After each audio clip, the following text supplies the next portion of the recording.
जरोद निवासी मूल रूप से राजस्थान के गांव तालफरानी पुत्रवधु અને શૂટર મિનેશ જુરેલ 22મી senior state 10 metre air rifle shooting ચેમ્પિયનશિપમાં શાનદાર પ્રદર્શન કર્યું હતું।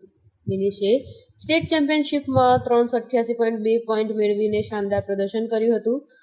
ઓસેશિયન શૂટિંગ રેન્જ જયપુર ખાતે 3જી થી 14મી જુલાઈ દરમિયાન સ્ટેટ ચેમ્પિયનશિપનું આયોજન કરવામાં આવ્યું છે। આ પ્રદર્શનના આધારે મિનેશને પ્રી નેશનલ માટે પસંદ કરવામાં આવ્યો છે। મિનેશે કહ્યું કે તેનું સ્વપ્ન નેશનલ ચેમ્પિયનશિપમાં મેડલ જીતવાનું છે। તેણે કહ્યું કે 2 વર્ષના પુત્ર અથર્વ સાથે પ્રેક્ટિસ કરવી મુશ્કેલ છે, પરંતુ પરિવાર અને રેન્જનો પૂરો સહયોગ છે।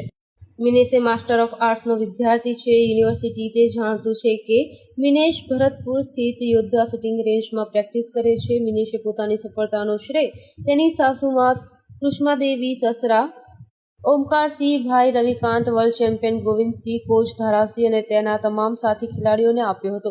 મિનેશને અભિનંદન આપતા લોકો, જેમાં મુકેશ જુરેલ, કેએમ યુનિવર્સિટીના ડીન ધર્મરાજસિંહ, અરવિંદસિંહ જુરેલ, રેખા, દીપેન્દ્ર ચહર, વૈશાલી દેવી, સુબેદાર કલ્યાણસિંહ, ગોપાલ પહાડિયા, રાજકુમાર ચૌધરી, એડ તેજેન્દ્ર, કુંતલ ચંદ્રસેન, મુન્નાભાઈ, સુनील વાલંદ, નિલેશ ડોબરિયા વગેરે હતા। 22 Rajasthan senior rifle shooting championship. इस प्रतियोगिता में कितने खिलाड़ियों ने भाग लिया था? तकरीबन 800 खिलाड़ियों ने जयपुर ओसीएस रेंज में। अपनी सास, ससुर, भाई, बहन, अपने पति गोविंद सिंह, विश्व चैंपियन व कोच धारा सिंह, नेशनल में पदक जीतना।